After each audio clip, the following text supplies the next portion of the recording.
Good morning students. तो आपका फिर से स्वागत है हमारे क्रैश कोर्स में। चलिए, गुड मॉर्निंग सबको। तो आज जो हम टॉपिक कवर करेंगे वो है प्रोजेक्टाइल मोशन। ऑलरेडी हमने रेक्टिलिनियर मोशन जो है वो पढ़ा कि कैसे रेक्टिलिनियर मोशन के डिफरेंट कॉन्सेप्ट्स को हम यूज़ कर सकते हैं, कैसे प्रॉब्लम सॉल्व कर सकते हैं, क्या कॉन्सेप्ट्स होते हैं। आज के सेशन में हम प्रोजेक्टाइल मोशन को डिस्कस करेंगे। तो मोशन जो है, जैसे हमने देखा कि उसको हम जनरली तीन कैटेगरी में डिवाइड कर सकते हैं। मोशन इन 1D मतलब स्ट्रेट लाइन में मोशन, मोशन इन 2D एक प्लेन में मोशन, और एक जनरल मोशन जो 3D में मोशन होता है। तो जो कॉन्सेप्ट 2D में होते हैं रफली, वैसे ही हम 3D के लिए भी यूज कर सकते हैं। बाकी नॉर्मली हम जो मोशंस ज्यादातर देखते हैं या डिस्कस करते हैं वो motion in 1D and motion in 2D discuss करते हैं। 2D में दो तरह के मोशंस होते हैं, एक होता है प्रोजेक्टाइल मोशन, एक सर्कुलर मोशन। तो आज के लेक्चर में हम थोड़ा सा 2D मोशन को समझेंगे और प्रोजेक्टाइल मोशन को समझेंगे कि प्रोजेक्टाइल मोशन क्या होता है, डिफरेंट कॉन्सेप्ट्स को कैसे यूज किया जाता है प्रोजेक्टाइल मोशन में। तो देखो, अगर एक पार्टिकल जैसे स्ट्रेट लाइन में चलता है तो वो 1D मोशन होता है। लेकिन एक पार्टिकल किसी प्लेन में, जैसे मान लो ग्राउंड के ऊपर ऐसे रैंडमली कहीं भी चल रहा है या दीवार के ऊपर चल रहा है, तो ऐसे मोशन को हम मोशन इन 2D या मोशन इन प्लेन बोल सकते हैं। ठीक है। बाकी प्रोजेक्टाइल मोशन क्या होता है उसको भी हम आगे डिस्कस करेंगे। पहले हम एक जनरल आइडिया ले रहे हैं मोशन इन 2D का। ठीक है। तो 2D मतलब एक प्लेन में जो मोशन होता है उसको मोशन इन 2D या मोशन इन प्लेन बोला जाता है। ठीक है। तो मोशन इन प्लेन का मतलब वो एक सरफेस पे पार्टिकल एक स्ट्रेट लाइन में चलने की बजाय किसी भी आड़े तिरछे पाथ पे चल रहा है, तो उसको हम मोशन इन प्लेन बोल सकते हैं, मोशन इन 2D बोल सकते हैं। अब किसी भी पॉइंट का जो पोजीशन वेक्टर है, पोजीशन वेक्टर क्या होता है? पोजीशन वेक्टर होता है उस पॉइंट को जो ओरिजिन से जोड़ने वाला एक वेक्टर अगर हम ड्रॉ करें, जैसे ये P वाला पॉइंट है, इस P वाले पॉइंट को अगर हम ओरिजिन से जोड़ें, ठीक है, तो ऐसे ये P वाले पॉइंट को हम ओरिजिन से जोड़ सकते हैं। तो ये क्या कहलाता है? उसका पोजीशन वेक्टर कहलाता है। तो अगर पार्टिकल का हमें कोऑर्डिनेट पता है कि इसका x कोऑर्डिनेट है x, y कोऑर्डिनेट है y, तो position vector can be written as x i cap plus y j cap. Position vector को हम x i cap plus y j cap लिख सकते हैं। अब इसी पोजीशन वेक्टर को अगर हम डिफरेंशिएट कर दें तो हमें वेलोसिटी वेक्टर मिल जाएगी। तो वेलोसिटी वेक्टर क्या होता है? Derivative of position vector. जब हम 1D में बात करते हैं तो हम डायरेक्टली एक ही वेरिएबल सफिशिएंट होता है मोशन के लिए, जिसको हम x या सिर्फ y से डिनोट कर सकते हैं। अब यहाँ पे दो डायरेक्शन की जरूरत है मोशन को एनालाइज करने के लिए। तो वेलोसिटी क्या हो जाएगी? पोजीशन वेक्टर का डेरिवेटिव। तो वो क्या होगा? dx by d T into I cap plus dy by d T into J cap. dx by d T जो है ये वेलोसिटी इन x डायरेक्शन हो जाएगी, तो vx into I cap. dy by d T velocity in y direction, vy हो जाएगा into जे cap. अच्छा, अब ध्यान रखना है, कोई भी अगर कर्व्ड पाथ होता है तो जो वेलोसिटी है वो उस कर्व्ड पाथ में टेंजेंट के अलोंग होती है। उस पॉइंट पे हम टेंजेंट ड्रॉ करें, मान लो जैसे ये ए बी एक कर्व्ड पाथ है, पार्टिकल इस कर्व्ड पाथ के अलोंग मूव कर रहा है, तो किसी भी पॉइंट पे जो वेलोसिटी होगी, इंस्टेंटेनियस वेलोसिटी, वो उस पॉइंट पे टेंजेंट के अलोंग होगी। जैसे इस पी वाले पॉइंट पे देखें तो टेंजेंट ऐसी आ जाएगी। तो अगर पार्टिकल ए से बी जा रहा है तो वेलोसिटी की डायरेक्शन ऐसे टेंजेंट के अलोंग होगी। ऐसी कोई और पॉइंट देखें तो उस पॉइंट पे जो टेंजेंट होगा उस डायरेक्शन में होगी। कोई और भी पॉइंट हम देख सकते हैं, जैसे हमने अगर यहाँ पे कोई पॉइंट देखा तो इस पे अगर हम एक टेंजेंट ड्रॉ करेंगे तो वेलोसिटी इस पॉइंट पे टेंजेंट के अलोंग होगी। तो किसी भी कर्व्ड पाथ में वेलोसिटी कहाँ होती है? टेंजेंट के अलोंग। ये याद रखना, ये भी एक इंपॉर्टेंट रिजल्ट होता है। फिर एक्सीलरेशन क्या होगा? Derivative of velocity. ये ऑलरेडी हमने डेफिनेशंस देखी, बस इसको 2D या 3D में एज इट इज हम रेप्लिकेट कर सकते हैं, यूज कर सकते हैं। बस इसमें हमें वेक्टर फॉर्म का यूज करना पड़ता है। तो acceleration is rate of change of velocity. तो वेलोसिटी क्या आई? vx आई कैप प्लस vy जे कैप। तो vx का डेरिवेटिव dvx बाई dt हो जाएगा आई कैप, और y डायरेक्शन में जो वेलोसिटी है उसका derivative dvy by dt J cap. तो वेलोसिटी जो x डायरेक्शन में, उसके डेरिवेटिव को हम x डायरेक्शन का एक्सीलरेशन बोल सकते हैं ax इंटू आई कैप, और y डायरेक्शन की वेलोसिटी के डेरिवेटिव को y डायरेक्शन का एक्सीलरेशन हम बोल सकते हैं। ठीक है। अब एक चीज जो हमें ध्यान रखनी है कि अगर एसिलरेशन कांस्टेंट होता है, ठीक है, एसिलरेशन मतलब एसिलरेशन वेक्टर की हम बात कर रहे हैं, यानी कि उसका मैग्नीट्यूड और डायरेक्शन, तो अगर एसिलरेशन का मैग्नीट्यूड डायरेक्शन कांस्टेंट होता है तो पार्टिकल के दो ही तरह के पाथ हो सकते हैं। कौन से दो तरह के पाथ हो सकते हैं? या तो स्ट्रेट लाइन पाथ हो सकता है। स्ट्रेट लाइन कब होगा? जब इनिशियल वेलोसिटी 0 हो जाए या इनिशियल वेलोसिटी एसिलरेशन के पैरेलल हो जाए। पैरेलल मतलब दोनों की लाइन सेम हो जाए, both are along the same line, ठीक है। जैसे हम देखें ग्रेविटी के कारण कि ग्रेविटी का एसिलेशन हमेशा कांस्टेंट होता है मैग्नीट्यूड डायरेक्शन में नीचे की तरफ। अगर एक पार्टिकल को हम रेस्ट से ड्रॉप करेंगे, मतलब उसकी इनिशियल वेलोसिटी 0 है, तो पाथ कैसा होगा? स्ट्रेट लाइन, नीचे चला जाएगा सीधे। अगर पार्टिकल को हम नीचे की तरफ फेंकेंगे, ठीक है, ऐसे नीचे फेंका हमने, तो भी सीधे ही जाएगा, यानी वेलोसिटी एसिलरेशन के पैरेलल हो गई, तो भी पाथ स्ट्रेट लाइन। अगर पार्टिकल को हम ऊपर फेंकेंगे तो वेलोसिटी इसी लाइन के अलोंग होगी एसिलरेशन के, मतलब दोनों पैरेलल हो गए, एक तरीके से एक लाइन के अलोंग आ गए, तो इसमें भी पार्टिकल ऊपर जाके सीधे नीचे आएगा, तो पाथ कैसा होता है? Straight line.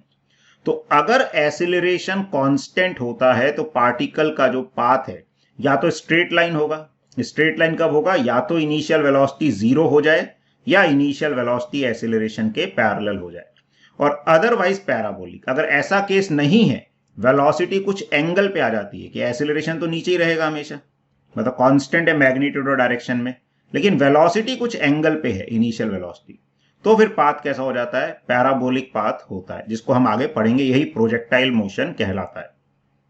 तो कई बार ऐसे क्वेश्चंस भी आ जाते हैं कि एसिलरेशन दे दिया, वेलोसिटी दे दी इनिशियल, और पाथ के बारे में पूछ लेते हैं। तो अगर इनिशियल वेलोसिटी 0 है या एसिलरेशन के पैरेलल है, और एसिलरेशन कांस्टेंट होना जरूरी है, ध्यान रखना है। और एसिलरेशन कांस्टेंट का मतलब उसका मैग्नीट्यूड और डायरेक्शन दोनों कांस्टेंट होना जरूरी है। जैसे यूनिफॉर्म सर्कुलर मोशन भी होता है, कई बार हम कंफ्यूज हो जाते हैं। यूनिफॉर्म सर्कुलर मोशन जो होता है उसमें एसिलरेशन का मैग्नीट्यूड कांस्टेंट होता है। एसिलरेशन का मैग्नीट्यूड कितना होता है? v²/r। तो हमको लगता है सर यहां भी तो एसिलरेशन कांस्टेंट है, लेकिन पाथ स्ट्रेट लाइन या पैराबोलिक नहीं है। तो ध्यान रखना, यहां पे सिर्फ मैग्नीट्यूड कांस्टेंट, उसकी डायरेक्शन बदल रही है। तो अगर डायरेक्शन बदल रही है तो ये कॉन्सेप्ट हम नहीं लगा सकते। ये कॉन्सेप्ट तब है जब एसिलरेशन का मैग्नीट्यूड और डायरेक्शन दोनों कांस्टेंट हैं, और इनिशियल वेलोसिटी या तो 0 है या पैरेलल है, तो पाथ स्ट्रेट लाइन होगा, अदरवाइज पाथ पैराबोलिक होगा। तो ये हमें थोड़ा सा आइडिया होना चाहिए, ठीक है। चलिए, जैसे अब कुछ क्वेश्चंस इससे रिलेटेड, 2D से रिलेटेड हम क्वेश्चंस देखते हैं कैसे करेंगे।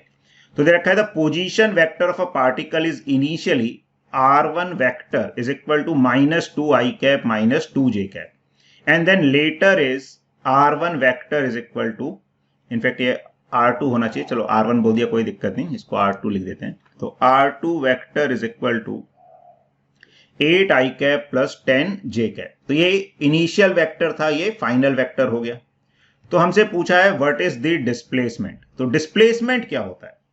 तो हमने क्या देखा है? Displacement is change in position. तो सिंपल सा क्वेश्चन है, इसमें कोई ऐसे मुश्किल काम नहीं, मैं बता देता हूं यहां पे। तो जैसे हमने 1 डायमेंशन में देखा था, डिस्प्लेसमेंट क्या होता था? Change in position, final position minus initial position. उसमें हम एक कोऑर्डिनेट की बात करते थे, यहां पे वेक्टर की बात कर रहे हैं, तो वेक्टर के हिसाब से बोल देंगे कि displacement vector would be final position vector minus initial position vector. ये डिस्प्लेसमेंट हो जाएगा पार्टिकल का। तो सबट्रैक्ट कैसे करोगे? तो आई वाली जो टर्म है, मतलब एक्स कंपोनेंट में से एक्स कंपोनेंट माइनस होगा, तो 8 माइनस ऑफ -2 करोगे तो कितना आ जाएगा? 8 + 2, तो आई कैप आ जाएगा, एंड प्लस 10 में से -2 वाली टर्म माइनस करोगे तो 10 + 2, ये जे कैप वाली टर्म आ जाएगी। तो this is equal to 10i cap plus 12j cap, ठीक है। तो displacement is change in position. और ऐसी अगर 3 डायमेंशन में दिया होता, k कैप वाली टर्म होती, तो उसको भी सबट्रैक्ट करके हम आंसर निकाल सकते थे। समझ आ रहा है? तो हमें फाइनल पोजीशन में से इनिशियल पोजीशन को माइनस करना है। तो वो पोजीशन अगर 2 डायमेंशन 3 डायमेंशन में है तो वेक्टर फॉर्म में माइनस करना पड़ेगा। तो here result will be 10i cap plus 12j cap, ठीक है। तो ये सिंपल सा क्वेश्चन था। अब आगे बढ़ते हैं। अब ये एक क्वेश्चन है, इसको आप खुद से ट्राई कीजिए। The equations of motion of a projectile thrown in xy plane from origin are x is equal to 8t and y is equal to 6t 6t minus 10t square. Then the angle of projectile is, मतलब अगर उसकी position दे रखी है और ये दे रखा है तो एंगल क्या होगा प्रोजेक्टाइल का. प्रोजेक्टाइल मतलब एक तरीके से पार्टिकल का एंगल और इनिशियल एंगल पूछा है बेसिकली.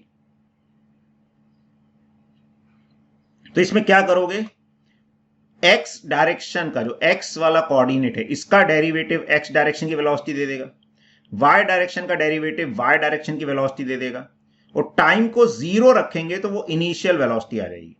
और एंगल क्या होता है किसी भी वेक्टर का, अगर हमें एक्स और वाई कंपोनेंट पता है, जैसे वेलोसिटी की ही बात करें कि अगर हमें वेलोसिटी का एक्स कंपोनेंट पता है किसी इंस्टेंट पे, वेलोसिटी का वाई कंपोनेंट भी हमें पता है, तो जो रिजल्टेंट वेलोसिटी है वो कुछ ऐसे आएगी. और इसका एंगल अगर हम हॉरिजॉन्टल से बात करें तो ये नॉर्मल मैथमेटिक्स से टेन थीटा क्या होता है, परपेंडिकुलर अपॉन बेस. तो परपेंडिकुलर मतलब ये वाली साइड, कौन सी साइड, ये जो वाई एक्सिस के अलोंग है, तो वाई एक्सिस के अलोंग कौन सी वेलोसिटी है, वी वाई, और बेस के अलोंग कौन सी साइड है, एक्स एक्सिस वाली, तो वी एक्स. ऐसे करके हम एंगल बता सकते हैं. चलो तो एक बार देख लो इसको. तो वी एक्स जो है, वी एक्स, और देखो एंगल कभी भी किससे निकलता है, वेलोसिटी से ही निकलता है, क्योंकि वेलोसिटी हमें क्या देती है, टेंजेंट की डायरेक्शन देती है किसी भी पाथ पे. तो v x is d x by d t. हमें x as a function of time दे रखा है तो उसका डेरिवेटिव हमें x डायरेक्शन की वेलोसिटी दे देगा. तो ये किसके बराबर आ जाएगी, 8 के बराबर आ जाएगी. फिर v y is d y by d t. ये y डायरेक्शन की वेलोसिटी आ जाएगी, दैट इज 6 माइनस 20t. अब देखो हमें एंगल बताना है तो हमें कुछ नहीं पूछा, तो मतलब हमें इनिशियल बताना है at t is equal to 0. तो at t is equal to 0 initial time पे वी एक्स तो कांस्टेंट है जो कि 8 रहेगा, और वी वाई टी को 0 रखेंगे तो वी वाई किसके बराबर आ गया, 6 के बराबर आ गया. अब अगर हमें किसी भी वेक्टर के कंपोनेंट्स पता है कि ये कंपोनेंट वी एक्स है, ये वी वाई है, तो जो रिजल्टेंट वेक्टर है वो कितना एंगल बनाएगा एक्स एक्सिस से, तो वो क्या होता है, y component upon x component. तो सेम कॉन्सेप्ट हम यहां पर लगा दें कि जो एंगल आएगा हॉरिजॉन्टल से या एक्स एक्सिस से टेन थीटा, वो किसके बराबर आ जाएगा, v y upon v x के बराबर आ जाएगा. तो v y is 6, v x is 8, तो दिस इज इक्वल टू 3/4. तो थीटा इज इक्वल टू, अब टेन थीटा 3/4 है तो थीटा को हम क्या लिखेंगे, tan inverse of 3/4. This will be the correct answer. तो ए वाला आंसर आएगा. ठीक है, तो ऐसे थोड़ा सा हमें आइडिया होना चाहिए कैसे, अगर हमें अलग अलग पोजीशन दी है एक प्लेन में, एक्स पोजीशन, वाई डायरेक्शन की पोजीशन, तो कैसे हम वेलोसिटी निकाल सकते हैं. इसमें कोई एक्सीलरेशन अगर पूछ लेता तो इसको हम एक और बार डिफरेंशिएट कर देते. तो एक्स डायरेक्शन में एक्सीलरेशन क्या हो जाता, 0, क्योंकि वी एक्स कॉन्स्टेंट आ गया, और वाई डायरेक्शन का एक्सीलरेशन क्या आ जाता, -20. तो ऐसे एक्सीलरेशन बताया जा सकता था वेलोसिटी को डिफरेंशिएट करके. ठीक है, तो ये समझ आया सबको. अब आगे बढ़ते हैं. चलो अब एक ये क्वेश्चन है, इसको देखिए और इसको सॉल्व करके बताइए क्या आंसर आ रहा है.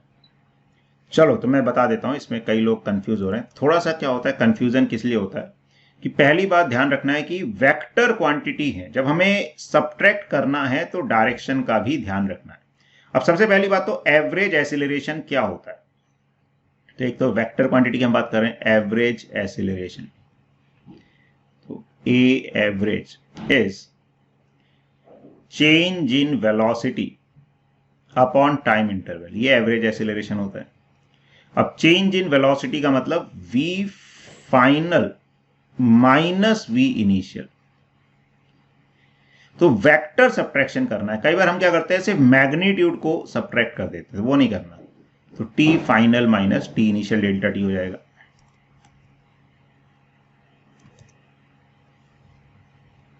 ठीक है, तो स्पीड 5 थी और बाद में भी 5 रही, लेकिन डायरेक्शन चेंज हो गई. तो इसको थोड़ा समझें हम. तो जैसे हम अगर पेपर में बात करते हैं तो इसको हम ईस्ट डायरेक्शन मानते हैं, ये वेस्ट, ये नॉर्थ और ये साउथ, ऐसे हम ड्रॉ कर लेते हैं. अब कहां जा रहा था पार्टिकल? पहले ईस्ट की तरफ जा रहा था। तो काम करता हूं, मैं थोड़ा सा पीछे बनाता हूं। तो पहले पार्टिकल ईस्ट की तरफ जा रहा था। This is the direction of initial velocity which is 5। ठीक है, after 10 second the direction changes towards north. अब इसके बाद वो नॉर्थ की तरफ जाने लगा, तो मतलब this is the final velocity. Magnitude वही रहा 5, लेकिन डायरेक्शन कहां हो गई? नॉर्थ की तरफ हो गई। अब हमें क्या निकालना है? Change in velocity upon time interval. अब v final minus v initial, तो वेक्टर को सब्ट्रैक्ट करने का मतलब क्या होता है? नेगेटिव वेक्टर का एडिशन। तो इसको थोड़ा सा समझे हम। एक काम करते हैं, मैं कलर चेंज करता हूं जिससे थोड़ा क्लैरिटी आए।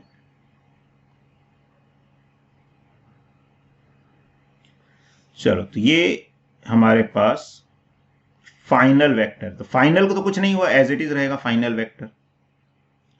अब इनिशियल वेक्टर कहां की तरफ है? Initial vector is towards east, तो माइनस ऑफ वी इनिशियल। तो एक वेक्टर को नेगेटिव साइन से मल्टीप्लाई करते हैं तो उसकी डायरेक्शन बदल जाती है। तो माइनस वी इनिशियल किस डायरेक्शन में आएगा? तो माइनस वी इनिशियल इस डायरेक्शन में आएगा। ठीक है, तो माइनस वी इनिशियल वेस्ट की तरफ आएगा। अब देखो, वेक्टर को सब्ट्रैक्ट करना है, इसका मतलब यही होता है कि हमें नेगेटिव वेक्टर को ऐड करना है। वी फाइनल में हमें माइनस वी इनिशियल को ऐड करना है। ये सब्ट्रैक्शन ऑफ वेक्टर का मतलब होता है। डेल्टा टी हमें दे ही रखा है 10 सेकंड है, उसको मैं सब्स्टिट्यूट कर देता हूं 10।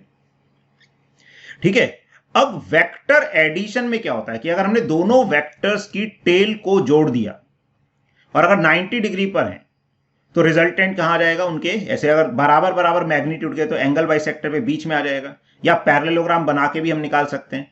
तो यहां पर दोनों का मैग्नीट्यूड सेम है, ये भी मैग्नीट्यूड 5 है, ये भी 5 है, और दोनों बराबर है, तो इनका रिजल्टेंट यहां आ जाएगा।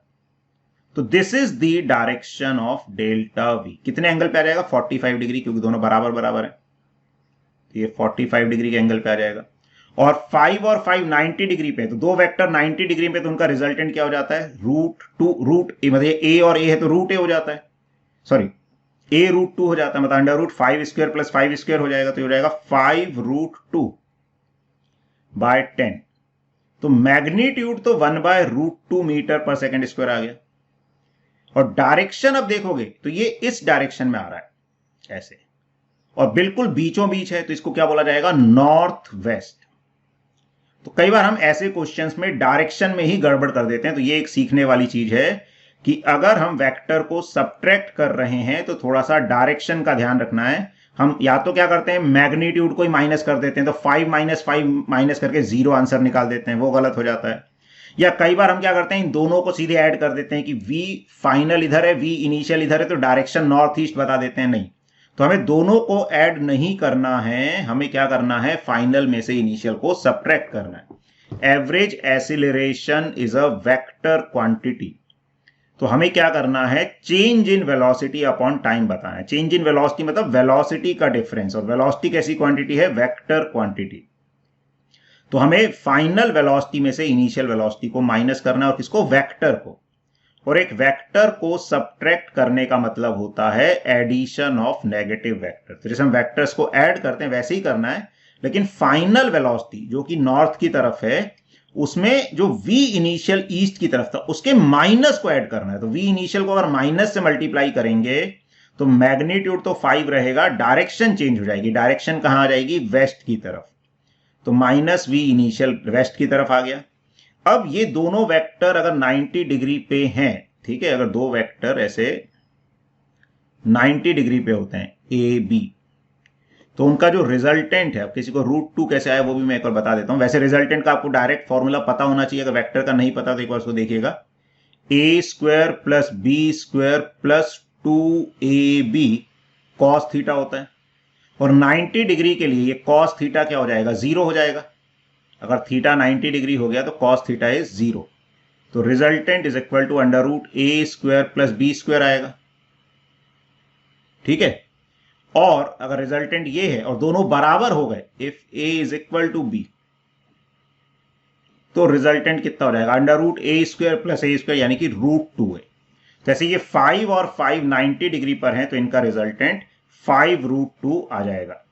तो इस तरह से हम इसको आसानी से सॉल्व कर सकते हैं। तो this is the magnitude 5√2, time interval given है 10 सेकेंड और डायरेक्शन हम देखेंगे तो नॉर्थ वेस्ट आ जाएगी।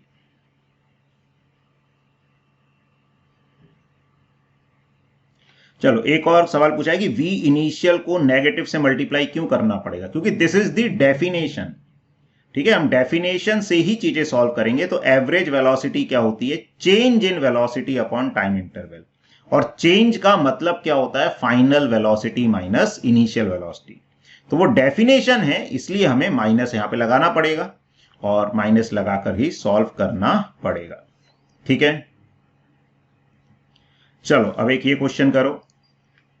चलिए गुड, अब मैं बता देता हूं एक बार।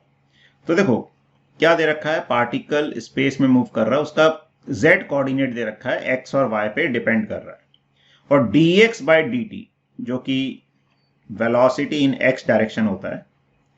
तो वेलोसिटी इन x डायरेक्शन क्या होता है, dx बाय dt, वो दे रखा है c के बराबर है। फिर वेलोसिटी इन y डायरेक्शन जो है ये होता है dy बाय dt, ये भी c मतलब एक कांस्टेंट के बराबर है, a और b भी कांस्टेंट है। तो अगर हम एक्सीलरेशन इन x डायरेक्शन की बात करेंगे तो ये होगा dvx बाय dt। तो x डायरेक्शन की वेलोसिटी कांस्टेंट है तो x डायरेक्शन का एक्सीलरेशन 0 हो जाएगा। ऐसी y डायरेक्शन का एक्सीलरेशन dvy बाय dt। तो y डायरेक्शन की वेलोसिटी भी कांस्टेंट है तो y डायरेक्शन का एक्सीलरेशन भी 0 हो जाएगा। ठीक है, तो यानी x और y का एक्सीलरेशन तो 0 हो गया। तो अब किसमें एक्सीलरेशन आ सकता है, सिर्फ z डायरेक्शन में। तो हमें z दे रखा है ax³ प्लस by² के बराबर x दे रखा है। ठीक है, तो अब यहां से हम पहले तो इसका डेरिवेटिव निकालें तो हमें मिलेगा y डायरेक्शन की z डायरेक्शन की वेलोसिटी। तो z डायरेक्शन की वेलोसिटी क्या होगी, dz बाय dt। अब देखो यहां पे टाइम के रिस्पेक्ट में डिफरेंशिएट कर रहे हैं, लेकिन है तो ये x और y का फंक्शन, तो यहां पे चेन रूल लगता है। तो ये आएगा 3ax², x³ का डेरिवेटिव 3x² इंटू हमें dx बाय dt लिखना पड़ेगा, प्लस 2by y² का derivative into dy by dt, क्योंकि टाइम के रिस्पेक्ट में कर रहे हैं। ठीक है, अब dx बाय dt किसके बराबर दे रखा है, हमें c के बराबर दे रखा है, तो सब्स्टिट्यूट कर दें। तो 3ac इंटू x², और dy बाय dt भी c के बराबर दे रखा है, तो 2bc इंटू y, ये आ जाएगा। अब acceleration in z direction is d by dt of velocity of z direction. तो यहां पे आप x² का डेरिवेटिव लेंगे तो x² का derivative 2x into dx by dt आएगा, 2 को मल्टीप्लाई कर देंगे तो 6acx into dx by dt, और इधर देखेंगे तो 2bc into dy by dt, y का डेरिवेटिव टाइम के रिस्पेक्ट में, और dx बाय dt c है और dy बाय dt भी c है, तो ये आ जाएगा 6ac² प्लस 2bc², और ये पूरा एक्सीलरेशन z डायरेक्शन का है, तो नेट एक्सीलरेशन जो है az इंटू k कैप होता है, ये आ जाएगा। x और y का acceleration 0, this is the acceleration in z direction. तो ऐसे कई बार सवाल होते हैं जो प्रोजेक्टाइल के भी हम डायरेक्टली नहीं बोल सकते, लेकिन ये सवाल भी आ जाते हैं। तो this is based on motion in a plane, तो ये हमें थोड़ा सा ध्यान रखना है। अब हम बात करते हैं प्रोजेक्टाइल मोशन की। तो प्रोजेक्टाइल मोशन क्या होता है, it is a 2 dimensional motion with constant acceleration. 2 dimensional या एक प्लेन का मोशन होता है जिसमें एक्सीलरेशन कांस्टेंट होता है। ठीक है, तो प्रोजेक्टाइल मोशन में क्या होता है, हम जैसे अर्थ के सरफेस पे खड़े होकर किसी ऑब्जेक्ट को कुछ एंगल पर फेंकते हैं, u वेलोसिटी से किसी एंगल थीटा पर फेंका, तो वो क्या होगा, ग्रेविटी के कारण वो सीधे ऊपर तो जा नहीं सकता, तो ऐसे लौट कर वापस जमीन पर आकर टकरा जाता है और एक ऐसा कर्व्ड पाथ फॉलो करता है। इसी मोशन को प्रोजेक्टाइल मोशन बोला जाता है। अब क्या होता है, कोई भी मोशन है या वेक्टर इक्वेशंस हैं, तो वेक्टर इक्वेशंस को हम इंडिपेंडेंटली म्यूचुअली परपेंडिकुलर डायरेक्शंस में सॉल्व कर सकते हैं। जैसे एक्स और वाई डायरेक्शन में हम वेक्टर इक्वेशंस को अलग अलग तरीके से सॉल्व कर सकते हैं। वेक्टर का मतलब यही होता है कि हम एक्स वाले मोशन को सेपरेट कर सकते हैं, वाई वाले मोशन को सेपरेट। तो यहां भी हम मोशन को स्टडी करने के लिए दो टुकड़ों में तोड़ देते हैं, दो पार्ट्स में ब्रेक कर देते हैं, एक एक्स डायरेक्शन का मोशन, एक वाई डायरेक्शन का मोशन। तो जो एक्स डायरेक्शन में वेलोसिटी जिससे हमने फेंका यू, उसका कंपोनेंट क्या आ जाता है, यू कॉस थीटा। एक और चीज ध्यान रखनी है, अगर कोई वेक्टर है उसका जिस लाइन से एंगल थीटा है उस लाइन के अलोंग कॉस थीटा कंपोनेंट आ जाता है और उसके परपेंडिकुलर में साइन थीटा। अच्छा ध्यान रखना है, अगर हॉरिजॉन्टल से एंगल थीटा है तो ये यू कॉस थीटा आ रहा है। अगर वर्टिकल से एंगल थीटा दे देंगे तो फिर ये एंगल 90 माइनस थीटा हो जाएगा, तो ये साइन थीटा इधर आ जाएगा हॉरिजॉन्टल में, कॉस थीटा वर्टिकल में। थोड़ा समझ के याद रखना है क्योंकि कई बार क्वेश्चन कंफ्यूज करने को भी दे दिए जाते हैं। तो हमने u वेलोसिटी से थीटा एंगल पर फेंका, तो पार्टिकल का हॉरिजॉन्टल कंपोनेंट क्या हो गया, u cos theta, vertical component क्या हो गया, u sin थीटा। अब मोशन को हम क्या करते हैं, दो पार्ट्स में इंडिपेंडेंटली सॉल्व करते हैं। एक हॉरिजॉन्टल डायरेक्शन का मोशन जिसमें वेलोसिटी कितनी है, u cos थीटा, और हॉरिजॉन्टल में कोई फोर्स नहीं लग रहा तो हॉरिजॉन्टल में एक्सीलरेशन क्या हो गया, 0। और दूसरा मोशन इन वर्टिकल डायरेक्शन, तो वर्टिकल में कितनी वेलोसिटी है इनिशियल, u sin थीटा, और वर्टिकल में तो ग्रेविटी अपनी तरफ खींच रही है नीचे की तरफ। तो अगर हम ऊपर की डायरेक्शन को पॉजिटिव मान रहे हैं तो y डायरेक्शन का एक्सीलरेशन क्या हो जाएगा, -g हो जाएगा। तो हमने मोशन को दो पार्ट्स में अलग अलग डिवाइड कर दिया, एक हॉरिजॉन्टल मोशन जिसमें वेलोसिटी कांस्टेंट रहेगी u cos थीटा, एक y डायरेक्शन का मोशन जिसमें initial velocity u sin theta है और एक्सीलरेशन -g के बराबर है। तो y में पार्टिकल ऊपर जाके नीचे आ रहा होगा, दोनों को कंबाइन करेंगे तो यही मोशन हमें मिल जाएगा। तो देखो y में तो क्या हो रहा है, ऊपर जाके नीचे आ रहा है, और x में आगे बढ़ रहा है। तो ये जो डिफरेंट पैरामीटर्स हैं, वेलोसिटी, एक्सीलरेशन, डिस्प्लेसमेंट वगैरह, उनको भी हम हॉरिजॉन्टल और वर्टिकल में डिवाइड कर सकते हैं अपनी सुविधा के अनुसार। तो इनिशियल वेलोसिटी हॉरिजॉन्टल डायरेक्शन में क्या हो जाएगी, ux which is u cos theta. तो हॉरिजॉन्टल की initial velocity u cos theta हो गई। वर्टिकल डायरेक्शन की इनिशियल वेलोसिटी uy क्या हो गई, u sin थीटा।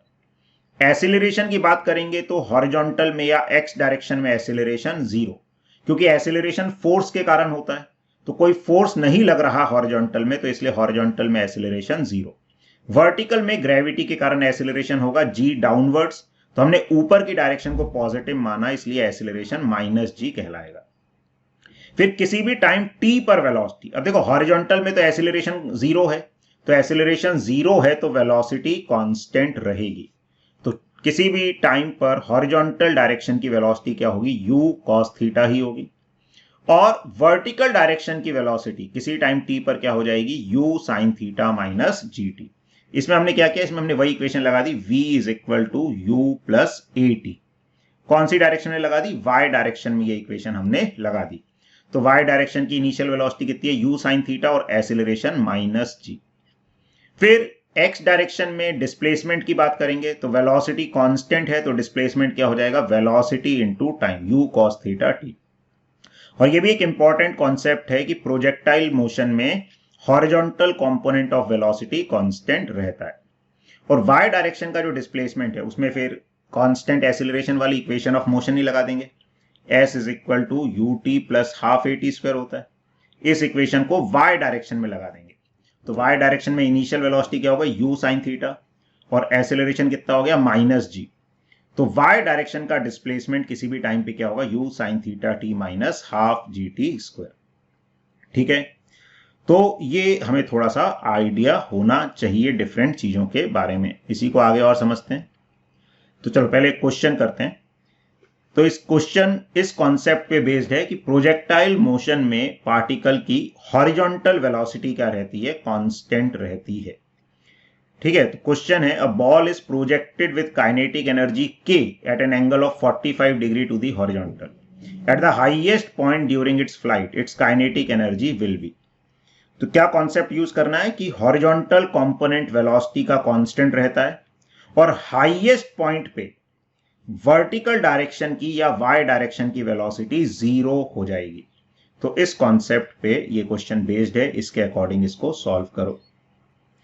चलो तो मैं बता देता हूं, वैसे तो सिंपल क्वेश्चन है, लेकिन फिर भी अगर किसी को कोई डाउट है इसमें भी तो थोड़ा समझिए, है ना। देखो क्वेश्चंस क्या है, तो हमने एक पार्टिकल को फेंका u वेलोसिटी से।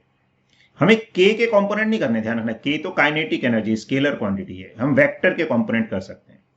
तो हमने 45 डिग्री से पर फेंका, तो जो इनिशियल काइनेटिक एनर्जी है k, वो तो हाफ mu² हो जाएगी। अगर हमने m मास के पार्टिकल को u वेलोसिटी से फेंका है तो काइनेटिक एनर्जी हाफ mu² हो जाएगी, ठीक है। अब क्या करें, हाईएस्ट पॉइंट पे काइनेटिक एनर्जी क्या होगी। अब हाईएस्ट पॉइंट पे क्या होता है, y डायरेक्शन की वेलोसिटी 0 हो जाती है, मतलब वर्टिकल, क्योंकि हाईएस्ट पॉइंट का मतलब ये पार्टिकल और ऊपर नहीं जाएगा। ऊपर किससे जा रहा है, y डायरेक्शन की वेलोसिटी से, तो y डायरेक्शन की वेलोसिटी 0 हो गई, मतलब वहां पर और ऊपर नहीं जा सकता, तो हाईएस्ट पॉइंट पे vy 0 हो जाता है। और अभी हमने देखा कि जो x डायरेक्शन की वेलोसिटी है वो कांस्टेंट रहती है, तो x डायरेक्शन की वेलोसिटी क्या होगी, u cos 45 degree, cos 45 is 1/√2, ये u/√2 हो जाएगी। तो यहां पर जो x डायरेक्शन की वेलोसिटी होगी वो तो कांस्टेंट है, हमेशा u/√2 ही रहेगी। तो जो मैक्सिमम हाइट पे काइनेटिक एनर्जी उसको मैं k डैश बोल दूं, तो k dash would be half m, और जो मैक्सिमम हाइट पर नेट वेलोसिटी है उसका स्क्वायर, तो vy तो 0 है, vx यही नेट वेलोसिटी हो गई, तो u/√2 का स्क्वायर ये आ जाएगा। तो हाफ m इंटू u²/2, तो half mu² is equal to k, तो ये k/2 आ जाएगा, ठीक है ना, मतलब इस टर्म को हम k बोल सकते हैं। तो result answer would be k/2, तो correct option would be c. तो ऐसे हम इसको देख सकते हैं।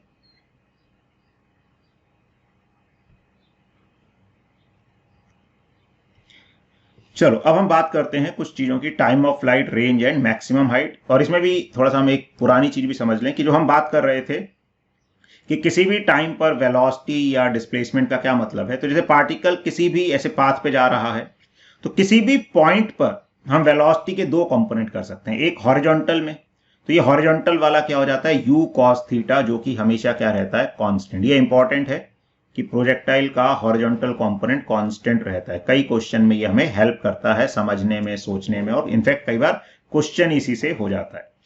y डायरेक्शन की वेलोसिटी किसी भी टाइम पर क्या हो जाती है, u sin theta minus gt, और इन दोनों का रिजल्टेंट हमें नेट वेलोसिटी देगा। और नेट वेलोसिटी कहां होती है, टेंजेंट के अलोंग, डायरेक्शन टेंजेंट के अलोंग आएगी। और वही अगर ये वेलोसिटी ऐसे आ रही है, इसका हॉरिजॉन्टल से एंगल अल्फा है, तो tan अल्फा क्या हो जाएगा, y डायरेक्शन का कंपोनेंट अपॉन x डायरेक्शन का कंपोनेंट, तो vy अपॉन vx। और मैग्नीट्यूड अगर बात करें, मतलब स्पीड की बात करें, तो स्पीड क्या हो जाएगा, resultant of velocity, that is under root of x component का स्क्वायर, मतलब vx² प्लस vy²। फिर जो हमने x और y निकाला, उस x और y का मतलब क्या है कि किसी भी टाइम पर अगर पार्टिकल यहां है, तो y एक्सिस से जो उसकी दूरी होगी किसी भी टाइम पे, वो उसका x डायरेक्शन का डिस्प्लेसमेंट होता है, और x एक्सिस से जो दूरी होगी वो उसके y डायरेक्शन का डिस्प्लेसमेंट होता है। तो ये x और y का मतलब होता है।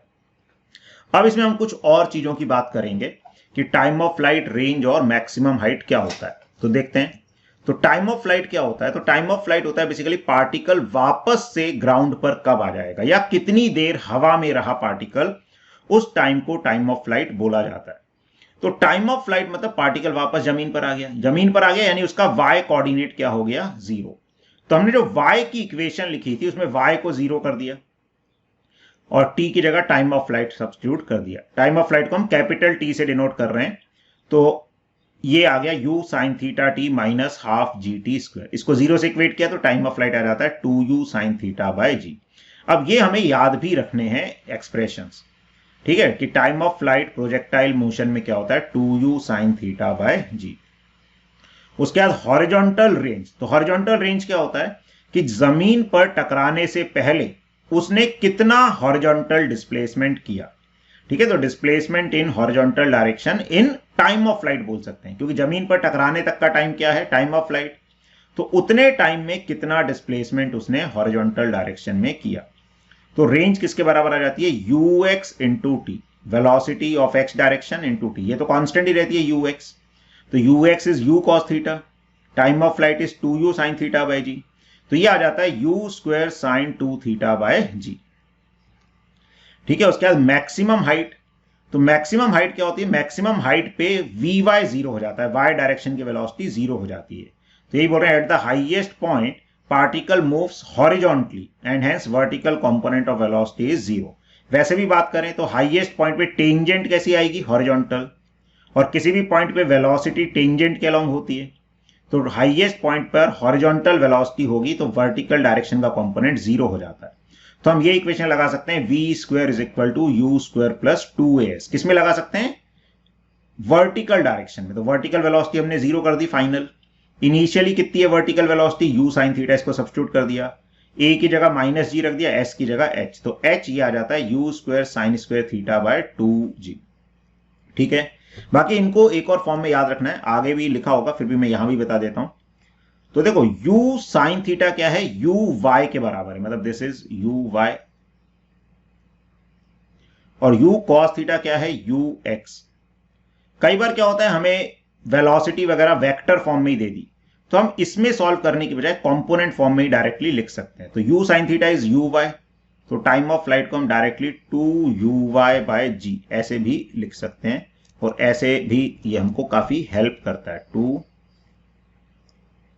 y bye g।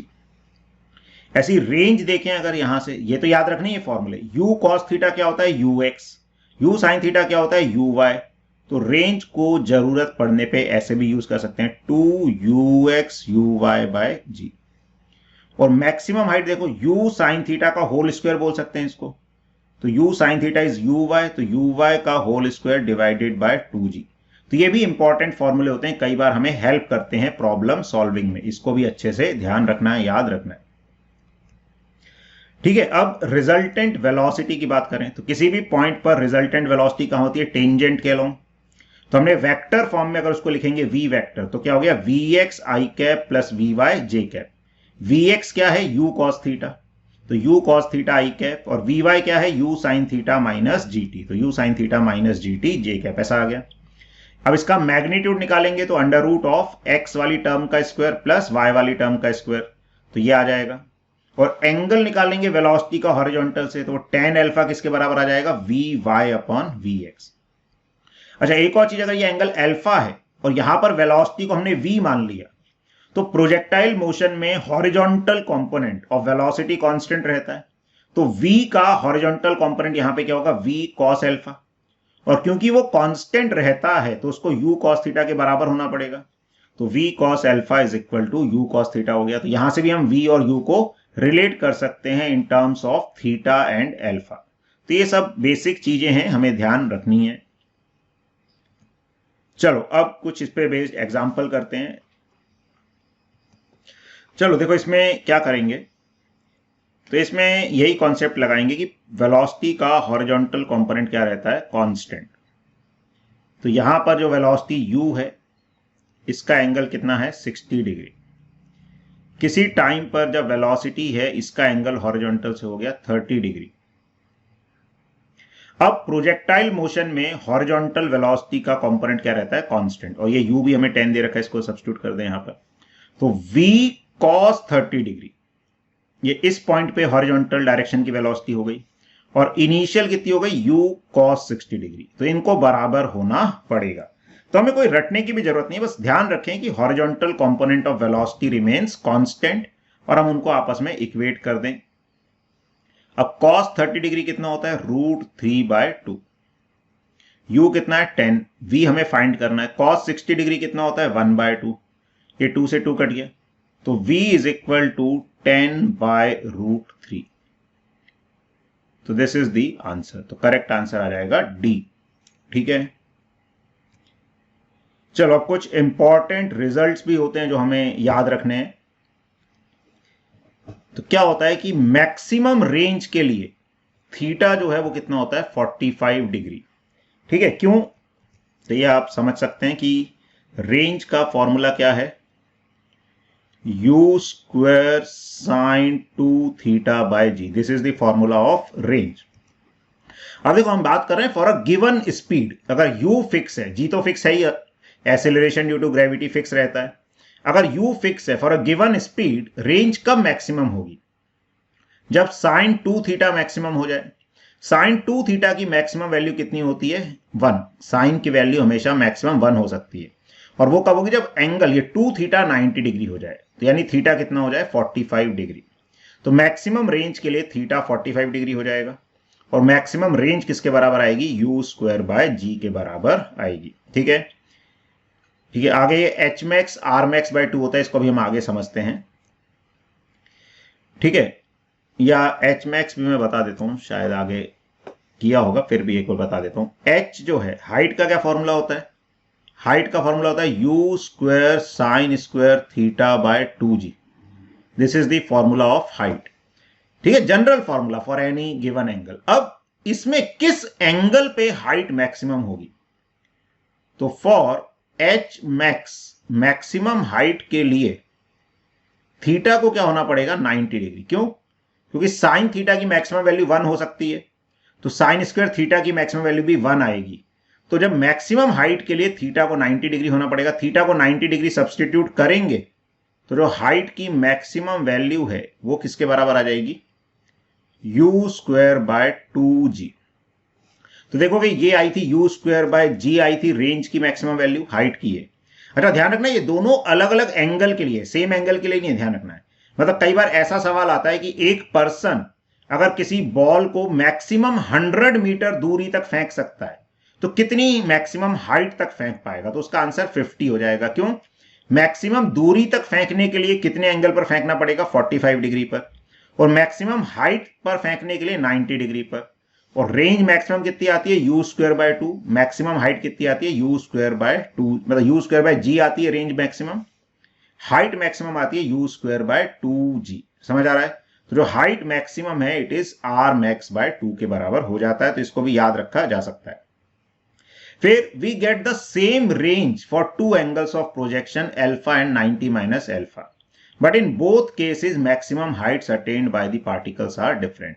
देखो अब क्या है कि जो साइन में एक प्रॉपर्टी होती है ट्रिग्नोमेट्रिक कि sine 180 minus theta is equal to sine theta ही होता है। साइन 180 माइनस थीटा जो है साइन थीटा के बराबर होता है। तो अगर मैं किसी एंगल यहां पे अल्फा रखूं तो ये साइन 2 अल्फा आएगा। अगर अल्फा की जगह मैं 90 माइनस अल्फा रखूं तो वो साइन 180 माइनस 2 अल्फा हो जाएगा। जैसे यहां पे हम बात कर रहे हैं 90 माइनस अल्फा रखा तो this is sine 180 minus 2 alpha, and sine 180 minus 2 alpha will also be equal to sine 2 alpha. तो सेम रेंज के लिए दो एंगल्स ऑफ प्रोजेक्शन मिलते हैं जो एक दूसरे के कॉम्प्लीमेंट्री एंगल्स होते हैं, एक अल्फा तो दूसरा 90 माइनस अल्फा, लेकिन दोनों के लिए हाइट अलग अलग आएगी। ठीक है, जैसे हमने मान लो 30 डिग्री पर फेंका तो रेंज सेम आ गई, फिर ऐसे हम अगर 60 डिग्री पर फेंकेंगे तो भी रेंज सेम आएगी, लेकिन जो एंगल ज्यादा होगा उस पर हाइट क्या आएगी ज्यादा। और जो 45 डिग्री एंगल है 45 देखोगे इसमें 90 माइनस 45 भी 45 ही होता है, तो 45 के लिए एक सिंगल वैल्यू आएगी रेंज की, उसका कोई कॉम्प्लीमेंट्री एंगल अलग से 45 ही आ जाएगा, और वो मैक्सिमम रेंज होती है। ठीक है, तो फॉर सेम रेंज दो एंगल्स मिलते हैं, एक अल्फा दूसरा 90 माइनस अल्फा। फिर अगर हमें सेम प्रोजेक्टाइल की हाइट और रेंज को सेम करना है, ठीक है, मतलब अगर हमने एक प्रोजेक्टाइल को फेंका और हम चाहते हैं कि उसकी जो रेंज है और जो उसकी हाइट है ये आपस में बराबर आ जाए, तो कितने एंगल पर हमें फेंकना पड़ेगा। तो अगर हमें रेंज और हाइट को बराबर करना है, यानी कि रेंज मतलब u square sine 2 theta by g को हाइट के इक्वेट करना है u square sine square theta by 2g, तो इसको सॉल्व करेंगे तो याद रहेगा tan theta is equal to 4। इसको भी याद रख सकते हैं, कई बार ये भी डायरेक्टली यूज हो जाता है, काम आ जाता है कि एक प्रोजेक्टाइल की रेंज और हाइट बराबर होंगे जब tan थीटा 4 के बराबर हो जाएगा। ठीक है, अच्छा, range can also be expressed as, ये अभी हमने देखा भी था 2ux uy by g. Similarly time और हाइट को भी जैसे हमने देखा था वो लिख सकते हैं, दोबारा मैं लिख देता हूं कि टाइम को हम क्या लिख सकते हैं 2uy बाय जी, और हाइट को क्या लिख सकते हैं uy स्क्वायर बाय 2g। तो ये भी फॉर्मूले हमें ध्यान रखने हैं, ये भी काफी इंपॉर्टेंट होते हैं। चलो अब ये एक क्वेश्चन है, इसको ट्राई करो। अच्छा, अब इस क्वेश्चन में थोड़ा सा एक और चीज हमें ध्यान रखनी है कि क्या होता है, जैसे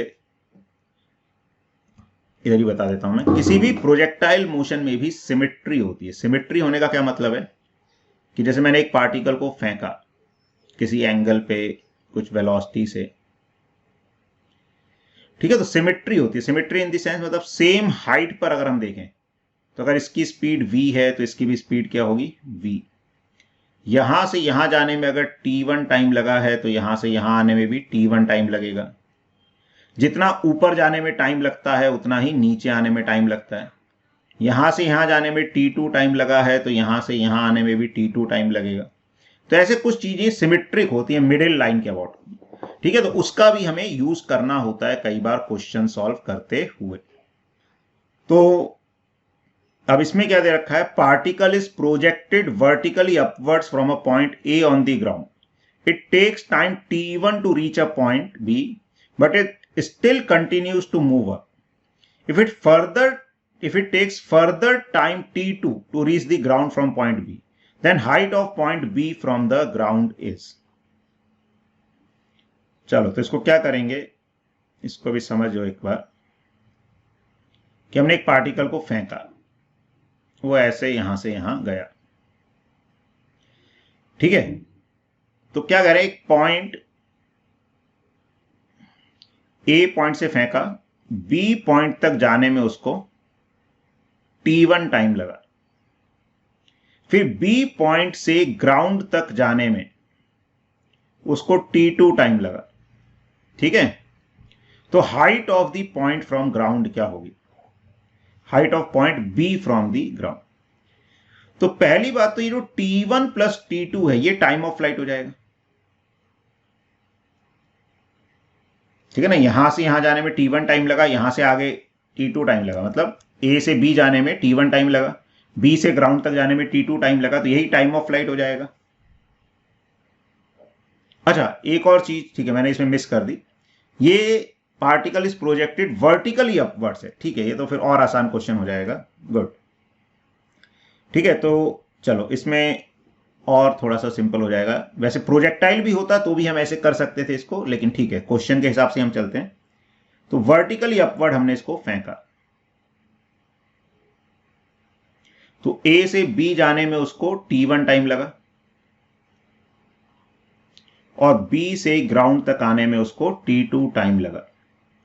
तो time of flight is t1 plus t2। अब इसमें तो टाइम ऑफ फ्लाइट क्या होता है, हमने देखा था 2u बाय g होता है, तो 2u by g is equal to t1 plus t2 हो गया। तो यहां से हम u की वैल्यू बता सकते हैं, u हो जाएगा g bye 2 into t1 plus t2।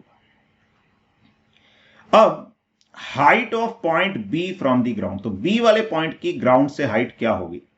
अब b वाले पॉइंट की हाइट निकालने के लिए हम ये इक्वेशन लगा सकते हैं, s is equal to ut plus half at square, ठीक है। तो b वाले पॉइंट की हाइट को मैं h मान लेता हूं।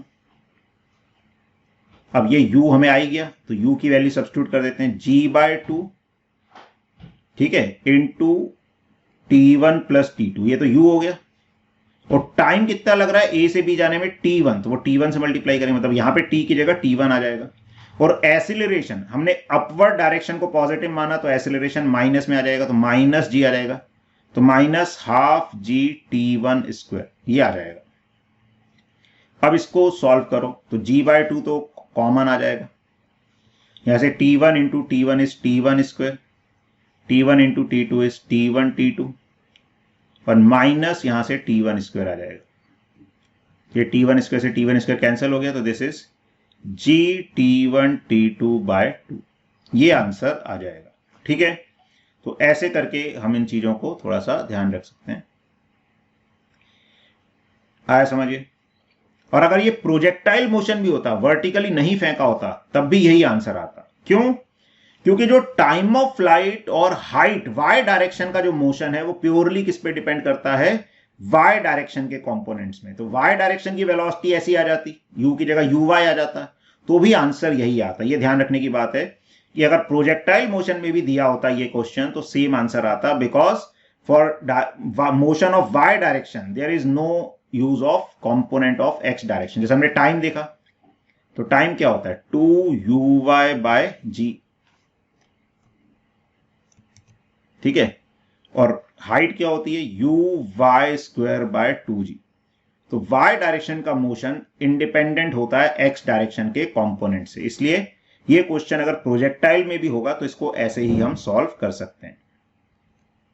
चलो ये क्वेश्चन करो। एक पिछले क्वेश्चन में एक डाउट है, इसको मैं बता दूं। यहां पे मैंने T1 क्यों लिखा, एक्चुअली हमको B तक जाने का, हमको यहां पूछा है T1 क्यों लिखा मैंने, या यहां भी T1 क्यों लिखा, हमें पूछा है B की हाइट क्या होगी। अब मैं A से B तक का मोशन देख रहा हूं, तो A से B जाने में कितना टाइम लगा है T1, तो मैं जो इक्वेशन लगा रहा हूं S is equal to ut plus half AT square, ये A से B जाने के लिए लगा रहा हूं। तो A से B की हाइट हो गई h, और A से B जाने में कितना टाइम लगा T1, तो वो मैंने T1 टाइम यहां पर सब्सटीट्यूट कर दिया, और U की जगह मैंने ये वैल्यू सब्सटीट्यूट कर दी जो मैंने फाइंड की थी। ठीक है, चलो अब ये क्वेश्चन करो। देखो इसमें क्या दे रखा है, particle A is projected vertically upwards. तो A पार्टिकल को हमने सीधे ऊपर फेंका, मान लो इसको u1 वेलोसिटी से फेंका, और B वाले को हमने 45 डिग्री पर फेंका, उसको u2 वेलोसिटी से फेंका सपोज। अब दोनों की हाइट सेम है, यानी कि HA is equal to HB। तो HA किसके बराबर हो जाएगा, u1 स्क्वायर बाय 2g। जिसको सीधे फेंका उसकी हाइट ये होगी u1 स्क्वायर बाय 2g, जिसको एंगल पे फेंका उसको हो जाएगा u2 square sine square 45 degree by 2g, u square sine square theta by 2g ये होता है। तो 2g से 2g कट गया,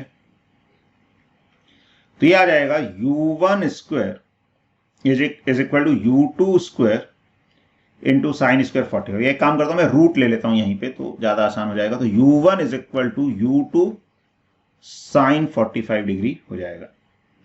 ठीक है, यानी कि u1 is equal to u2 by root 2 ये आ जाएगा। आया समझिए। अब काइनेटिक एनर्जी का रेशो पूछा है, तो Ka इज टू Kb। तो Ka क्या होगा, हाफ m u1 स्क्वायर, और Kb क्या हो जाएगा, हाफ m u2 स्क्वायर। अब हाफ कट गया, मास भी दोनों का सेम एक कट गया। यहां से देखेंगे u1 bye u2 is 1 bye root 2 है, तो u1 बाय u2 का होल स्क्वायर यानी कि 1 बाय रूट 2 का होल स्क्वायर आ जाएगा, दैट इज 1 बाय 2। तो this will be the answer. तो इसका जो सही आंसर है वो होगा ए। ठीक है, तो ऐसे सिंपल क्वेश्चंस हैं, क्वेश्चंस को समझना है। ठीक है, जल्दी तो करने की कोशिश करनी है, लेकिन accuracy is the prime thing, क्योंकि एक्यूरेसी लूज कर दी तो जल्दी करके भी कोई फायदा नहीं है, हम नेगेटिव मार्क्स करवा लेंगे। चलो उसके बाद हम बात करते हैं इक्वेशन ऑफ ट्रेजेक्ट्री की। तो इक्वेशन ऑफ ट्रेजेक्ट्री क्या होती है, पार्टिकल जो पाथ फॉलो करता है, जैसे इसने ये पैराबोलिक पाथ फॉलो किया, पार्टिकल को हमने फेंका, वो ऐसा पाथ फॉलो किया, तो ये जो पाथ की इक्वेशन है उसको ही क्या बोला जाता है, इक्वेशन ऑफ ट्रेजेक्ट्री। तो इक्वेशन ऑफ ट्रेजेक्ट्री बेसिकली क्या होता है कि जो उसके कोऑर्डिनेट्स हैं, एक्स और वाई कोऑर्डिनेट्स, उनमें ऐसा रिलेशन जो टाइम से इंडिपेंडेंट हो। मतलब एक्स और वाई की जो हमें इक्वेशन पता है उसमें से टाइम को एलिमिनेट करना है हमें, तो जो एक्स और वाई में रिलेशन मिलेगा उसी को इक्वेशन ऑफ ट्रेजेक्ट्री बोला जाता है। ठीक है, तो the path followed by a particle during its motion is called its trajectory. तो पार्टिकल जो पाथ फॉलो करता है उसी को ट्रेजेक्ट्री बोला जाता है। Equation of trajectory is the relation between instantaneous coordinates here x and y of the particle. तो जो इंस्टेंटेनियस कोऑर्डिनेट है किसी भी इंस्टेंट पे, जैसे पार्टिकल का कोऑर्डिनेट है एक्स कॉमा वाई, तो इनमें जो रिलेशन है उसी को इक्वेशन ऑफ ट्रेजेक्ट्री बोला जाता है, या इक्वेशन ऑफ पाथ भी बोल सकते हैं इसको। ठीक है, अब हमने क्या देखा, एक्स डायरेक्शन में एक्स डायरेक्शन का डिस्प्लेसमेंट क्या होता है, ux into t, that is u cos theta into t. Y direction का क्या होता है coordinate, uy t minus half g t square, जो हमने इक्वेशन देखी थी, u sin theta t minus half g t square. अब इन दोनों इक्वेशन में से हमें टाइम को एलिमिनेट करना है, तो मैं पहली इक्वेशन से t को x by u cos theta substitute कर दूं दूसरी इक्वेशन में, तो वही हमने किया, t को सब्सटीट्यूट किया फर्स्ट से 2 में, तो ये आ गई equation, u sin theta, t की जगह रख दिया x by u cos theta, तो यहां भी रख दिया x by u cos theta. तो इसको सिंप्लीफाई करते हैं तो y आ गया x tan theta minus gx² upon 2u² cos² theta. तो इस तरह से हम y और x में एक रिलेशन फाइंड कर सकते हैं, और यही रिलेशन क्या कहलाता है, इक्वेशन ऑफ ट्रेजेक्ट्री। इसको भी याद रखना है, कई बार काम आ जाती है। y is equal to x tan theta minus gx² upon 2u² cos² theta. अच्छा, ट्रेजेक्ट्री की इक्वेशन की कुछ और भी फॉर्म्स होती हैं, मतलब इसी इक्वेशन को हम कुछ और फॉर्म्स में भी कन्वर्ट कर सकते हैं। कैसे? एक तो ये हो गया कि ये जो 1/cos² थीटा है यहां पर, इसको मैंने sec² थीटा बोल दिया, और sec² theta can be written as 1 + tan² theta.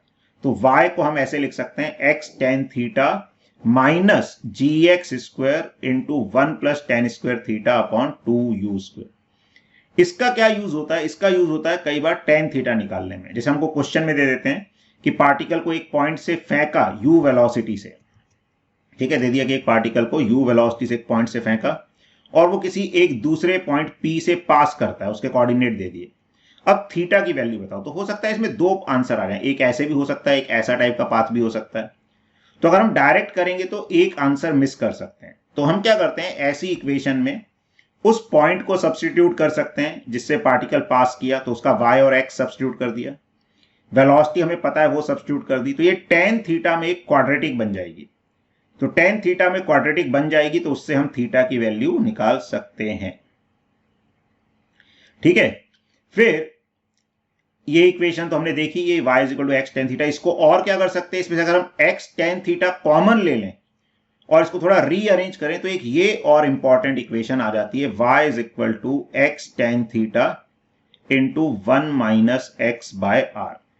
तो ये भी एक इक्वेशन है, कई बार हमें रेंज वगैरह निकालने में हेल्प करती है। ये सब इक्वेशंस हमें ध्यान रखनी है। तो ये वाली याद रखनी है मेनली, ये जो हमने डब्बे में बंद कर रखी है।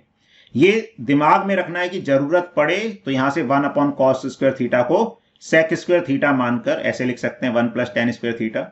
और इस फॉर्म में भी याद रखनी है कि अगर कई बार रेंज पता है तो हम रेंज की टर्म्स में भी इसको इक्वेशन को यूज कर सकते हैं। ठीक है, जैसे एक क्वेश्चन है, a projectile is given an initial velocity of i cap plus 2j cap, तो Cartesian equation of its path is. तो अब इसमें इक्वेशन ऑफ ट्रेजेक्ट्री ही पूछी है। तो क्या दे रखा है इसमें हमें, तो हमें एक्चुअली इनिशियल वेलोसिटी यानी ux दे रखा है, किसके बराबर दे रखा है, 1।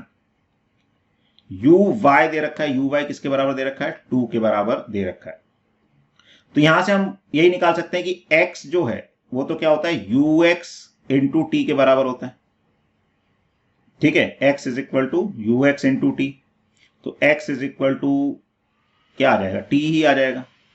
uy, तो y = क्या हो जाएगा, uyt plus half ay into टी², ऐसे लिख सकते हैं। तो हम चाहे तो इक्वेशन में सब्स्टिट्यूट भी कर सकते हैं, बाई चांस अगर हमें याद नहीं है तो भी हम इक्वेशन निकाल सकते हैं। uy कितना है, 2t, और वही एक्सेलरेशन तो नेगेटिव होगा तो -5t² आ गया। अब इक्वेशन निकालिए तो t को सब्स्टिट्यूट कर दो यहां पर, तो t किसके बराबर है, x के बराबर। तो y = इधर x की जगह सब्स्टिट्यूट कर दो, t = x, 2x - 5x², तो ये इक्वेशन आ जाएगी। ठीक है, तो अगर इक्वेशन याद नहीं है तो भी ऐसे सिंपल क्वेश्चन कर सकते हैं, और याद है तो भी इस क्वेश्चन को तो ऐसे करना ही ज्यादा फायदेमंद है। उसमें हमें क्या करना पड़ता है, फिर u निकालना पड़ता है इधर से। अगर हम इक्वेशन का यूज करते हैं तो हमें u निकालना पड़ता है। u कैसे निकलता है, √(ux² + uy²), फिर tan थीटा निकालना पड़ता है, tan थीटा आ जाता है uy/ux, दैट इज 2। ठीक है, अब tan थीटा आ गया तो इधर से फिर हमको सब्स्टिट्यूट करना पड़ता उस इक्वेशन में, तो ये थोड़ा ज्यादा लेंथी हो जाता। तो बेटर यही है कि यहां पर हम डायरेक्टली उसको डिराइव कर लें इक्वेशन को। ठीक है, तो हमको इनिशियल वेलोसिटी दी हुई है, तो x डायरेक्शन की वेलोसिटी कितनी है, 1, y डायरेक्शन की 2, और प्रोजेक्टाइल की ही बात कर रहे हैं तो ax क्या हो जाएगा, 0, और g को बोला हुआ है 10 लेना है तो ay क्या हो गया, -10। फिर हमने जैसे प्रोजेक्टाइल में चीजें लिखी थी वैसे ही लिख देंगे कि x डायरेक्शन में एक्सेलरेशन 0 है तो डिस्प्लेसमेंट क्या हो जाएगा, velocity into time. y direction में एक्सेलरेशन है तो डिस्प्लेसमेंट क्या हो जाएगा, velocity into time plus half A T square. Substitute करेंगे, अब हमें टाइम को एलिमिनेट करना है तो t को यहां से इक्वेशन 1 से 2 में सब्सटीट्यूट कर देंगे, तो सॉल्व करके ये रिजल्ट आ जाएगा।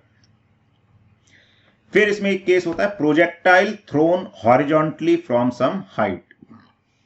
तो अगर किसी हाइट से पार्टिकल को हम हॉरिजॉन्टली प्रोजेक्ट करते हैं तो क्या होगा, तो भी वो सीधे सीधे तो जाएगा नहीं, ग्रेविटी के कारण नीचे जाएगा, तो उसका पाथ कुछ इस तरह का होगा। अब इसमें भी हम मोशन को दो पार्ट्स में डिवाइड कर सकते हैं, एक हॉरिजॉन्टल डायरेक्शन का मोशन, एक वर्टिकल डायरेक्शन का मोशन। ठीक है, तो हॉरिजॉन्टल डायरेक्शन में जो इनिशियल वेलोसिटी है वो क्या हो गई u, और वर्टिकल डायरेक्शन में जो इनिशियल वेलोसिटी है वो 0। क्यों, क्योंकि हमने हॉरिजॉन्टल फेंका और एक वेक्टर का उसके परपेंडिकुलर कोई कंपोनेंट नहीं आएगा। इसको ऐसे भी समझ सकते हैं कि हमने वेलोसिटी हॉरिजॉन्टल दी, मतलब इसका हॉरिजॉन्टल से एंगल 0 डिग्री है, तो u cos 0 तो u के बराबर होगा, लेकिन u sin 0 0 हो जाएगा। तो वही, तो y डायरेक्शन की वेलोसिटी 0 है, x डायरेक्शन की u। अब x डायरेक्शन या हॉरिजॉन्टल डायरेक्शन में कोई फोर्स नहीं लग रहा तो एक्सेलरेशन क्या हो गया, 0। लेकिन वर्टिकल डायरेक्शन में फोर्स लग रहा है जिसके कारण इसका एक्सेलरेशन क्या हो गया, g के बराबर हो गया। अब इसका हम टाइम ऑफ फ्लाइट निकालेंगे, तो टाइम ऑफ फ्लाइट मतलब ग्राउंड से टकराने का टाइम। तो वही ग्राउंड से टकराने का टाइम क्या करेंगे, तो y डायरेक्शन में इक्वेशन लगा देंगे। तो y डायरेक्शन में कितना डिस्प्लेसमेंट हुआ इसका, h। y डायरेक्शन में इनिशियल वेलोसिटी कितनी है, 0, और एक्सेलरेशन कितना है, g। अब मैं नीचे की डायरेक्शन को ही पॉजिटिव मान लूं तो h is equal to half g t square आ जाएगा। तो ऐसे टाइम ऑफ फ्लाइट आ जाएगा √2h/g के बराबर। This is the time of flight. Horizontal range, तो हॉरिजॉन्टल रेंज क्या होगी, x डायरेक्शन का displacement, this is the horizontal range. तो हॉरिजॉन्टल रेंज किसके बराबर होगी, x डायरेक्शन की velocity into time of flight. तो अब x डायरेक्शन की वेलोसिटी क्या है, u, और टाइम ऑफ फ्लाइट क्या है, √2h/g। तो ये रेंज आ जाएगी u √2h/g। ठीक है, और कितनी वेलोसिटी से ग्राउंड से हिट करेगा ये अगर हमें बताना है तो कैसे करोगे, तो देखो ये टकराएगा जब ग्राउंड से टकराने वाला है, इसकी x डायरेक्शन की वेलोसिटी तो कांस्टेंट ही रहेगी, vx is equal to u। y direction की वेलोसिटी क्या होगी, तो y डायरेक्शन की वेलोसिटी हम इस तरह से निकाल सकते हैं, vy² is equal to uy² plus 2ay into y। v² is equal to u² plus 2as वाली इक्वेशन y डायरेक्शन में लगा सकते हैं। तो uy तो 0 है और ay g के बराबर है और y h के बराबर। मैं नीचे की डायरेक्शन को ही पॉजिटिव y मान रहा हूं, ठीक है। तो vy कितना आ गया, √2gh। देखो y डायरेक्शन का मोशन वैसा ही हो रहा है जैसा हम एक पार्टिकल को ड्रॉप कर देते हैं h हाइट से, क्योंकि हमने हॉरिजॉन्टल वेलोसिटी दी, वर्टिकल में तो ड्रॉप ही किया है ना। तो वर्टिकल में टाइम देखोगे, वर्टिकल कंपोनेंट पे डिपेंड करता है। तो टाइम अगर एक पार्टिकल को ड्रॉप करते हैं उसका भी √2h/g आता है, इसका भी √2h/g आ गया। ठीक है, रेंज क्या आती है, ये रेंज अलग चीज हो गई, वो तो यहां पे आएगी। स्पीड, अगर एक पार्टिकल को h हाइट से ड्रॉप करते हैं तो ग्राउंड पे कितनी स्पीड से टकराता है, √2gh। तो ये भी √2gh से टकराएगा y डायरेक्शन में। x में u है, तो इन दोनों का रिजल्टेंट लोगे तो नेट स्पीड आ जाएगी। तो नेट स्पीड क्या होगी, √vx² प्लस vy²। तो ग्राउंड से टकराते वक्त नेट स्पीड क्या होगी, √u² प्लस 2gh। तो ये कुछ और इंपॉर्टेंट फॉर्मूले हैं जब प्रोजेक्टाइल को हॉरिजॉन्टली फेंका जाता है। चलो ये एक क्वेश्चन है, इसको करो। इसमें g को 9.8 लेना है हमको। देखो इसमें क्या होगा, क्या कह रहे हैं कि एरोप्लेन फ्लाई कर रहा है हॉरिजॉन्टली। तो वैसे तो क्या होता है कि देखो एरोप्लेन फ्लाई कर रहा है, कितनी वेलोसिटी से फ्लाई कर रहा है, 360 मतलब अगर इसको हम मीटर पर सेकंड में करें तो ये हो जाएगा 36 किलोमीटर पर आवर। 10 मीटर पर सेकंड होता है तो 100। वैसे इसकी जरूरत नहीं पड़ेगी, लेकिन फिर भी एक चीज समझें हम, जैसे हमने लास्ट क्लास में भी देखा था कि अगर किसी मूविंग ऑब्जेक्ट से जब कोई पार्टिकल रिलीज होता है तो उस पार्टिकल के पास भी वही वेलोसिटी होती है ये मूविंग ऑब्जेक्ट के पास है। तो इससे अगर हमने एक बॉम्ब ड्रॉप किया तो बॉम्ब के पास भी हॉरिजॉन्टल वेलोसिटी होगी 100 मीटर पर सेकेंड। ठीक है, लेकिन ड्रॉप किया तो उसकी ड्रॉप करने का मतलब सिर्फ वही वेलोसिटी होगी जो प्लेन के पास है। और कितनी हाइट से हमने ड्रॉप किया इसको, 490 मीटर हाइट से। तो इसका पाथ वैसा ही हो जाएगा कि एक हाइट से हमने पार्टिकल को हॉरिजॉन्टली फेंका है। ठीक है, अब लेकिन जो टाइम ऑफ फ्लाइट है वो तो इस हॉरिजॉन्टल वेलोसिटी पे डिपेंड ही नहीं करेगा। इस केस में टाइम ऑफ फ्लाइट क्या होता है, √2h/g। तो ये आ जाएगा √2, h इज 490 और g को 9.8 अगर हम ले लेते हैं तो 2 से 9.8 काटोगे तो 4.9 आ जाएगा ये। ठीक है, तो ये कितना आ जाएगा हमारे पास, 100 आ जाएगा। तो time of flight is 10 second. हाँ, इस वेलोसिटी का यूज भी हो सकता था लेकिन इस क्वेश्चन में नहीं है। अगर ये पूछते कि जहां से हमने बॉम्ब को ड्रॉप किया उससे कितना आगे जाके ये बॉम्ब स्ट्राइक करेगा, मतलब उसकी रेंज पूछ लेते, तो वेलोसिटी का यूज होता। ठीक है, ये 10 सेकेंड है। तो रेंज अगर कोई पूछ लेता तो वो क्या हो जाती, इसकी जो वेलोसिटी है u, जिससे इसको ड्रॉप किया गया, तो u into T, this will be the range. तो कितना आ जाता है ये, 1000 मीटर, यानी कि 1 किलोमीटर। तो अगर ये पूछते कि वो बॉम्ब कितनी आगे जाके स्ट्राइक करेगा तो उसका आंसर आ जाता 1 किलोमीटर। ठीक है, तो इस क्वेश्चन में इस प्लेन की वेलोसिटी का एज सच कोई यूज नहीं था सॉल्व करने के लिए। चलो ये एक क्वेश्चन करो, h is the height of the table है ये। तो देखो अब ये भी क्वेश्चन को बस क्या है, घुमा फिरा के थोड़ा सा दे रखा है। तो क्या दे रखा है, एक टेबल है,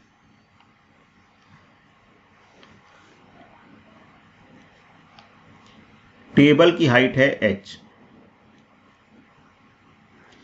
और यहां से पार्टिकल को कुछ v वेलोसिटी से अगर प्रोजेक्ट किया और ये कितनी दूर जाके गिर रहा है, एज से x दूर जाके गिर रहा है, तो x क्या हो गई, रेंज हो गई। तो रेंज किसके बराबर होगा, वेलोसिटी इंटू टाइम। टाइम क्या हो जाएगा, √2h/g। तो जो वेलोसिटी ऑफ प्रोजेक्शन है तो इसको हम √2h/g को दूसरी तरफ ले जाएं तो x टाइम्स √g/2h। तो ये इसका आंसर आ जाएगा। तो B is the correct answer. चलो एक ये क्वेश्चन करो। देखो अब इसमें क्या कॉन्सेप्ट लगेगा, इसमें यही कॉन्सेप्ट लगेगा कि सेम रेंज के लिए दो एंगल होते हैं।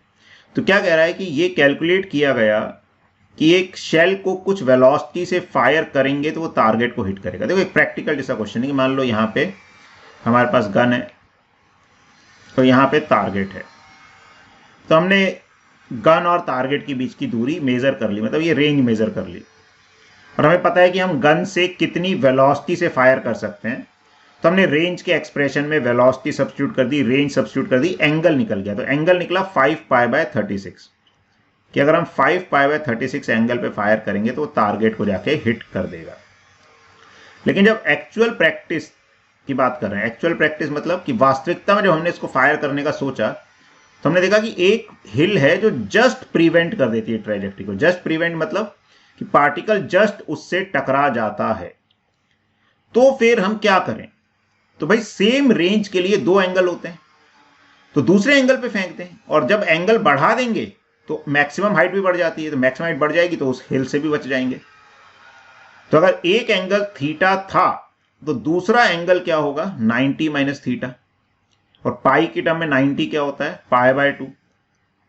तो अगर 5π/36 पे ये हिल प्रिवेंट कर रही थी टक्कर, मतलब टारगेट को हिट करने से, तो हम दूसरा एंगल ट्राई कर सकते हैं, π/2 माइनस 5π/36।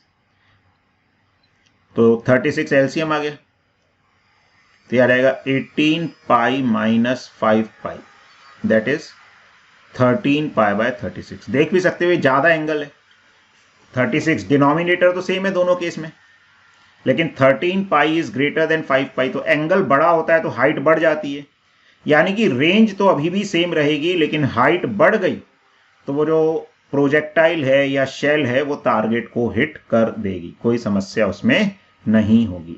ठीक है, तो ऐसे जो डिफरेंट कॉन्सेप्ट्स हैं उनको अप्लाई करना सीखना है, क्योंकि फॉर्मूले थोड़े से ही रहते हैं, बस उसकी अंडरस्टैंडिंग और एप्लीकेशन हमको डेवलप करना है धीरे धीरे।